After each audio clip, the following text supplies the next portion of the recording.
Hello students.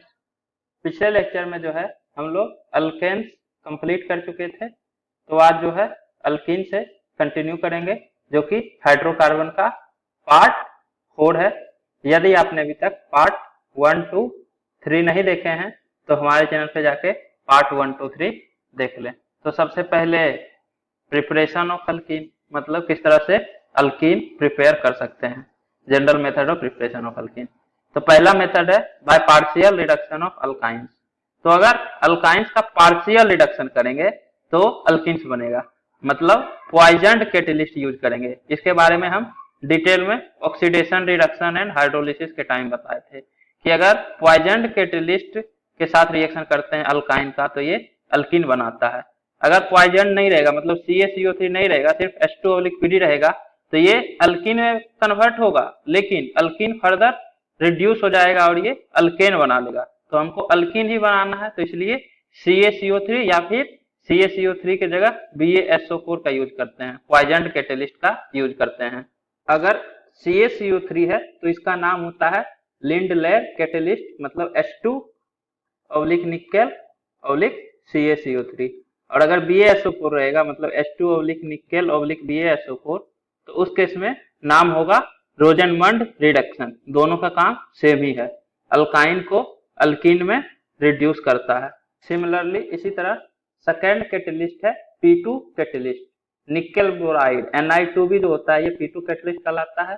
इसका भी काम सेम होता है। ये एक्सीलेंट अल्टरनेटिव है अल्काइन से अल्कीन में कन्वर्जन के लिए।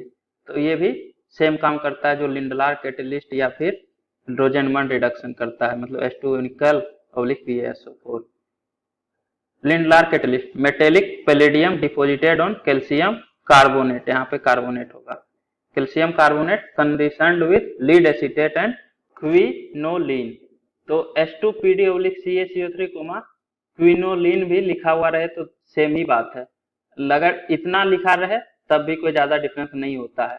हम ऑक्सीडेशन रिडक्शन के टाइम बताए थे कि क्विनोलिन भी रहता है। तो जनरल रिएक्शन है, आपके पास अल्काइन है, इसका रिएक्शन करवा रहे हैं H2PD/CaCO3 से, लिंडलार कैटेलिस्ट साथ में क्विनोलिन भी है, तो ये अल्कीन में कन्वर्ट होता है। क्विनोलिन नहीं भी रहेगा तो ज्यादा डिफरेंस नहीं रहता है, ये पॉइजन कैटेलिस्ट रहता है। नेक्स्ट ये भी देखिए अल्काइन है, 3 हेक्साइन 1, 2, 3, थर्ड से ट्रिपल बॉन्ड है इसलिए 3 हेक्साइन। इसका रिएक्शन आप H2/Ni2b, मतलब H2/P2 कैटेलिस्ट यदि रहे या फिर H2PD/CaCO3 रहे, लिंडलार कैटेलिस्ट, काम सेम रहेगा, हाइड्रोजनेशन होगा, अल्काइन से अल्कीन बनेगा। और इस केस में सिन एडिशन होता है हाइड्रोजन का, ये आप ध्यान रखिए, ऐसे हम बता चुके हैं उस टाइम पे कि दोनों हाइड्रोजन सेम साइड ऐड होगा। नेक्स्ट बर्च रिडक्शन, ये भी बताएं, लेकिन इस केस में एंटी एडिशन होता है, काम सेम है, अल्काइन से अल्कीन बनेगा लेकिन एंटी एडिशन होगा, मतलब दोनों हाइड्रोजन अपोजिट साइड ऐड होगा। देखिए ट्रांस प्रोडक्ट बन रहा है, सिंथेसिस ऑफ ट्रांस अल्कीन, मतलब ट्रांस अल्कीन इस तरह से प्रिपेयर होता है। और बर्च रिडक्शन के लिए आप सोडियम ऑब्लिक लिक्विड अमोनिया या फिर लिथियम ऑब्लिक लिक्विड अमोनिया, देखिए सोडियम ऑब्लिक लिक्विड अमोनिया या फिर लिथियम के साथ लिक्विड अमोनिया रहेगा, ये आपका बर्च रिडक्शन का रिएजेंट होता है। नेक्स्ट अल्काइन है Na/NH3, मतलब sodium oblique ammonia, liquid state दिया हुआ है तो सोडियम साथ में लिक्विड अमोनिया है, तो ये बर्च रिडक्शन अल्काइन को अल्किन में कन्वर्ट करेगा, और प्रिसाइजली बोले तो ट्रांस अल्किन में कन्वर्ट करेगा। Note, this process of reduction is not eligible when terminal alkynes are taken as RC triple bond CH because terminal alkynes form sodium salt with sodium metal। तो इसका मतलब ये हुआ कि अगर टर्मिनल अल्काइन आपके पास है, टर्मिनल अल्काइन में एसिडिक हाइड्रोजन होता है, ये आपको पता है, ये एसिडिक हाइड्रोजन है, और सोडियम मेटल है आपके पास, तो सोडियम मेटल एसिडिक हाइड्रोजन के साथ रिएक्शन कर लेता है, प्रैक्टिकल ऑर्गेनिक केमिस्ट्री में बताया है, और सोडियम साल्ट बनाता है। तो इस केस में अल्काइन से अल्कीन नहीं बनता है, सोडियम साल्ट बन जाता है। तो आगे से ध्यान रखिएगा कि जो अल्काइन है वो टर्मिनल अल्काइन नहीं होना चाहिए, एसिडिक हाइड्रोजन उसके पास प्रेजेंट नहीं होना चाहिए, नहीं तो सोडियम मेटल एसिडिक हाइड्रोजन के साथ सबसे पहले रिएक्शन करेगा, ना कि इसको रिड्यूस करेगा। तो इसलिए इस केस में अल्कीन नहीं बनेगा अगर टर्मिनल अल्काइन है तब। नेक्स्ट है आपका by dehalogenation of vicinal dihalide. तो अगर आपके पास विसिनल डाइहेलाइड है, विसिनल डाइहेलाइड क्या होता है, तो दो एडजेसेंट कार्बन पे यदि हेलोजन ग्रुप अटैच है तो ये विसिनल डाइहेलाइड कहलाता है। अगर सेम ही कार्बन एटम से दो हेलोजन अटैच है तो ये आपका जेमिनल डाइहेलाइड कहलाता है। तो विसिनल मतलब दो एडजेसेंट कार्बन पे हेलोजन ग्रुप अटैच हो तो उसको विसिनल डाइहेलाइड कहेंगे। जब इसका रिएक्शन यदि आप NaI या फिर जिंक कोमा एसिटिक एसिड से कीजिएगा तो इस तरह से दोनों हेलोजन चला जाता है, डी हेलोजिनेशन, और कार्बन कार्बन के बीच में डबल बॉन्ड आ जाता है, तो इस तरह से अल्कीन बनता है। जैसे आपके पास एग्जांपल है, देखिए इस कार्बन से भी ब्रोमीन अटैच है, इस कार्बन से भी ब्रोमीन अटैच है, दो एडजेसेंट कार्बन से ब्रोमीन अटैच है, मतलब विसिनल डाइहेलाइड। इसका रिएक्शन करवा रहे हैं NaI एसीटोन। एसीटोन तो सोलवेंट की तरह एक्ट होगा, तो NaI से रिएक्शन होगा तो दोनों हेलोजन रिमूव कर दीजिए, डी हेलोजिनेशन, और इस कार्बन और इस कार्बन के बीच में डबल बॉन्ड, तो CH3 CH double bond CH CH3, तो ये आपका प्रोडक्ट बनेगा alkyne. Next third method of preparation है बाय डिहाइड्रोहेलोजिनेशन। डिहाइड्रोहेलोजिनेशन, हाइड्रो मतलब H, हेलोजिनेशन मतलब X, तो HX रिमूव होगा अल्काइल हेलाइड से। अगर आपके पास RX है तो यदि एलिमिनेशन रिएक्शन करवाइएगा E1 या E2 तो इस केस में -HX होगा, मतलब डिहाइड्रोहेलोजिनेशन होगा और अल्कीन बनेगा। ORM4 के टाइम हम एलिमिनेशन रिएक्शन बताए हैं डिटेल में, E1 या E2 दोनों में से कोई भी मैकेनिज्म होगा तो दोनों केस में -HX हो जाता है और अल्कीन बनता है। Dehydrogenation is the elimination of a hydrogen and halogenation from an alkyl halide to form an alkene when heated with strong base. तो डिहाइड्रोजिनेशन जो है वो एलिमिनेशन होता है हाइड्रोजन का, उसके बाद हेलोजन का, किसी भी अल्काइल हैलाइड से, मतलब RX से -HX, हेलो हाइड्रोजन और हेलोजन रिमूव होगा और अल्कीन बनेगा। अगर अल्काइल हैलाइड को आप स्ट्रॉन्ग बेस के प्रेजेंस में हीट कीजिएगा तब, तो ये E2 मैकेनिज्म शो करता है अगर स्ट्रॉन्ग बेस के प्रेजेंस में हीट करते हैं अल्काइल हैलाइड को। तो जैसे आपके पास पहला है hot alcoholic solution of KOH, मतलब अल्कोहलिक KOH के साथ यदि हीट कीजिएगा तो यहाँ से Br और नेक्स्ट कार्बन, यहाँ से हाइड्रोजन हटेगा और डबल बॉन्ड आ जाएगा, प्लस KBr प्लस H2O। तो इस तरह से alkyl halide plus alcoholic KOH मतलब स्ट्रॉन्ग बेस, और साथ में हीट करेंगे तो एलिमिनेशन होगा और अल्कीन बनेगा अल्काइल हैलाइड से। इसका मैकेनिज्म है E2 एलिमिनेशन, या फिर इसको बीटा एलिमिनेशन भी बोलते हैं, ये हम बताए थे ORM4 के टाइम डिटेल में। Here beta hydrogen is eliminated by base, hence called beta elimination following Saytzeff rule, that is highly substituted alkene is major product. तो बीटा एलिमिनेशन तो होता ही है, E2 जो है वो बीटा एलिमिनेशन होता है, और इस केस में सेटजेफ रूल फॉलो होता है, ये भी हम बता चुके हैं ORM4 के टाइम।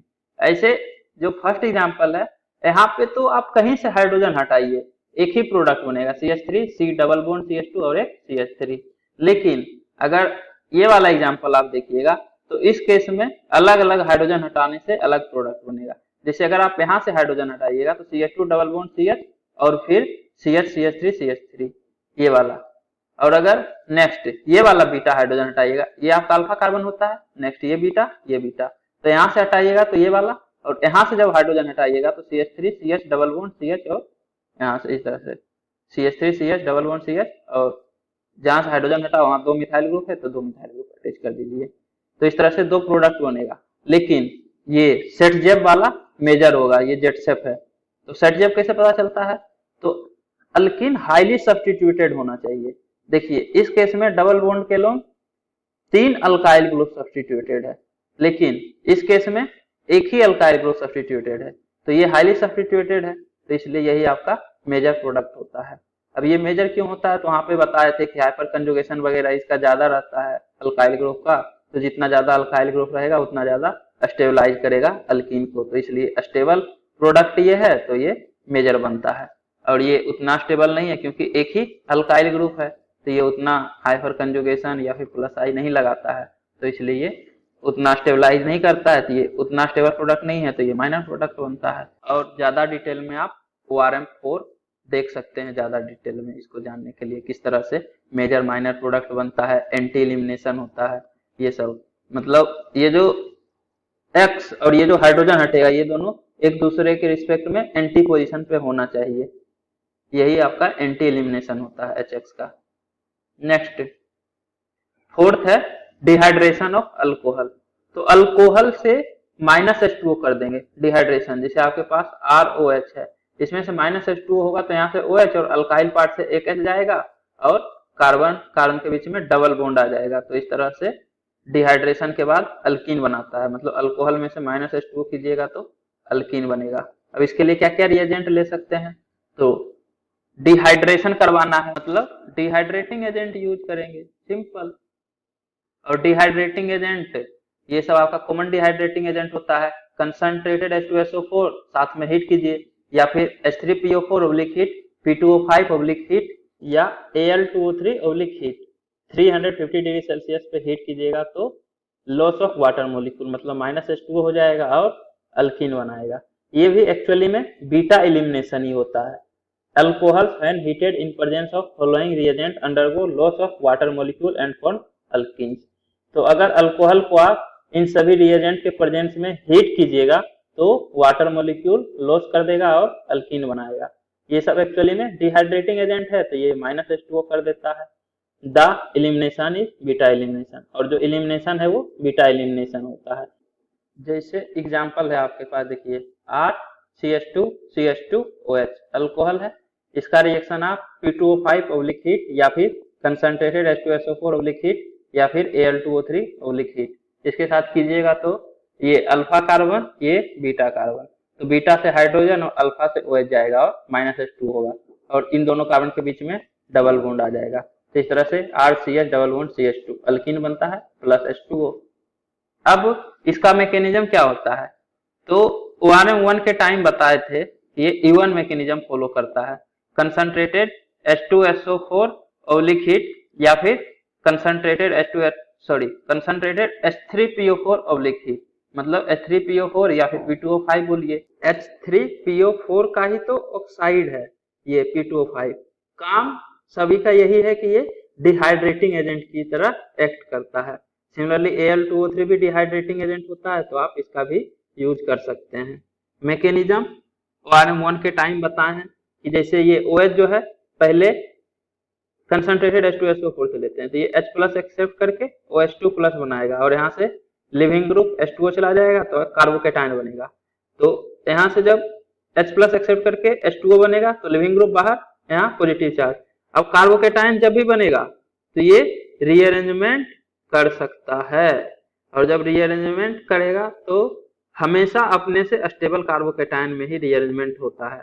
तो अगर स्टेबल है तो रीअरेंजमेंट होगा, नहीं तो नहीं होगा। जैसे यहाँ से H2O गया तो इस एग्जांपल में यहाँ पे CH2 प्लस हो गया, ये बेंजाइलिक है, सॉरी बेंजीन तो है ही नहीं, बेंजाइलिक कहाँ है, तो ये पॉजिटिव चार्ज 1 डिग्री कार्बन पे है।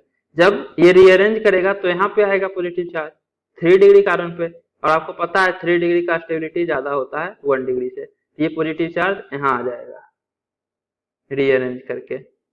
अब ये अल्फा कार्बन, नेक्स्ट ये बीटा है, ये भी बीटा है, ये भी बीटा है, अल्फा के बाद नेक्स्ट ये बीटा है। तो यहाँ से हाइड्रोजन हटे या यहाँ से हाइड्रोजन हटे एक ही प्रोडक्ट बनेगा।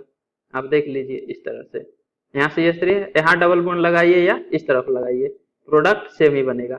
तो जब यहाँ से हटेगा तो ये वाला प्रोडक्ट बनेगा, और जब ये वाला बीटा हाइड्रोजन हटेगा मतलब इस कार्बन से, तो इन दोनों के बीच में डबल बॉन्ड आएगा तो ये वाला प्रोडक्ट बनेगा। तो प्रोडक्ट तो दो बनेगा, फर्स्ट प्लस सेकेंड, लेकिन मेजर प्रोडक्ट आपका सेटजेफ अल्कीन होगा। ये ज्यादा अल्काइलेटेड है, इस डबल बॉन्ड के लोग एक अल्काइल ग्रुप, दूसरा अल्काइल ग्रुप, तीसरा अल्काइल ग्रुप, 3 अल्काइल ग्रुप है, तो ये सेटजेफ अल्कीन है। इस केस में इस कार्बन ये डबल बॉन्ड के लोग एक अल्काइल ग्रुप, दूसरा अल्काइल ग्रुप, इधर तो दोनों हाइड्रोजन है तो 2 ही अल्काइल ग्रुप है, तो ये सेटजेफ है, ज्यादा अल्काइलेटेड है, हाईली सब्स्टिट्यूटेड आप बोल सकते हैं। ये ज्यादा सब्स्टिट्यूटेड है तो ये सेटजेफ अल्कीन कहलाता है। तो ये ज्यादा स्टेबल होता है इसलिए यही मेजर प्रोडक्ट होगा और ये माइनर प्रोडक्ट बनता है। तो इस केस में 2 अल्कीन बनेगा, मतलब साइक्लोहेक्सेन से अगर CH2OH अटैच कर दीजिए और उसका रिएक्शन आप करवाइए P2O5 ऑब्लिक हीट, इस अल्कोहल को अगर हीट कीजिएगा तो 2 अल्कीन बनेगा, लेकिन मेजर आपका ये वाला होगा, यहाँ पे डबल बॉन्ड, यहाँ पे डबल बॉन्ड वाला माइनर प्रोडक्ट होगा। तो इस तरह से डिहाइड्रेशन ऑफ अल्कोहल से अल्कीन बना सकते हैं। अब यहाँ पे कार्बोकेटायन का बनाना बहुत जरूरी है, नहीं तो अगर आप यहाँ पे जैसे अल्फा लिखिए, ये बीटा लिखिए, तो बीटा से हाइड्रोजन हटाइएगा तो सिर्फ यहाँ पे डबल बॉन्ड, यही वाला प्रोडक्ट बन रहा है। जबकि आप एग्जैक्ट मैकेनिज्म से जाइएगा तो आपको पता चलेगा कि यहाँ दो प्रोडक्ट बन रहा है, 1+2। और ये वाला तो माइनर प्रोडक्ट है। ऑर्गेनिक केमिस्ट्री में हम लोग अधिकतर टाइम मेजर प्रोडक्ट का ही बात करते हैं, तो ऑप्शन तो ऐसे भी गलत हो जाएगा, तो इसलिए मैकेनिज्म वाइज ही आप रिएक्शन करवाइए। ORM1 में हम पूरा डिटेल में बता चुके हैं E1 रिएक्शन मैकेनिज्म के साथ। नेक्स्ट फिफ्थ मेथड है बाय कोलवेज इलेक्ट्रोलिसिस सिंथेसिस। तो कोलवेज इलेक्ट्रोलिटिक सिंथेसिस से भी हम लोग अल्कीन बना सकते हैं। तो इस केस में आपके पास डाई कार्बोजाइलेट आयन है। डाई कार्बोजाइलेट आयन ये एक्चुअली में सक्सिनिक एसिड का है। ये CH2 COOH CH2 COOH ये सक्सिनिक एसिड है। ओम्स गैप ये हम बताए हैं IUPAC नोमेनक्लेचर के टाइम, मतलब दो COOH के बीच में अगर एक भी कार्बन एटम नहीं है तो ऑक्जेलिक एसिड कहलाता है। सिमिलरली अगर एक कार्बन एटम है तो मेलोनिक, सक्सिनिक, ग्लूटेरिक, एडिपिक, पामेलिक। तो ये हम डिटेल में बता चुके हैं। तो यहाँ पे बस जानिए ये सक्सिनिक एसिड है। इसका रिएक्शन अगर आप KOH से करवा दीजिए, ये एसिड प्लस बेस साल्ट बना लेगा CO के। सिमिलरली ये वाला कार्बोजाइलिक एसिड वाला पार्ट भी रिएक्शन कर लेगा और साल्ट बना लेगा, तो आपके पास डाई कार्बोजाइलेट आयन है। अब इसका इलेक्ट्रोलिसिस करवाइए। तो आपको कोलवेज इलेक्ट्रोलिसिस ध्यान में है किस तरह से अल्केन प्रिपेयर करते थे। तो आपके पास RCOOK रहता था, इसका जब इलेक्ट्रोलिसिस करते थे तो ये RR अल्केन बनाता था। तो सेम प्रोसेस यहाँ पे भी होगा। इसमें क्या होता था, डीकार्बोक्सिलेशन होता था और R रेडिकल बनता था। सिमिलरली एक और R रेडिकल और ये दोनों आपस में मिल जाता था और RR हाइड्रोकार्बन बनता था। तो यहाँ पे भी डीकार्बोक्सिलेशन होगा तो यहाँ पे रेडिकल बनेगा। सिमिलरली ये वाला CO2 भी जाएगा तो रेडिकल बनेगा। तो इस तरह से CH2 और यहाँ पे दो फ्री रेडिकल, ये दोनों आपस में बॉन्ड बना लेगा। तो सिंगल बॉन्ड पहले से था, एक बॉन्ड और आ जाएगा, तो इस तरह से डबल बॉन्ड अल्कीन बन जाएगा। प्लस ट्वाइस CO2, देखिए यहाँ से भी CO2 यहाँ से भी CO2, तो 2 मोल CO2 का बनेगा plus KOH plus hydrogen gas.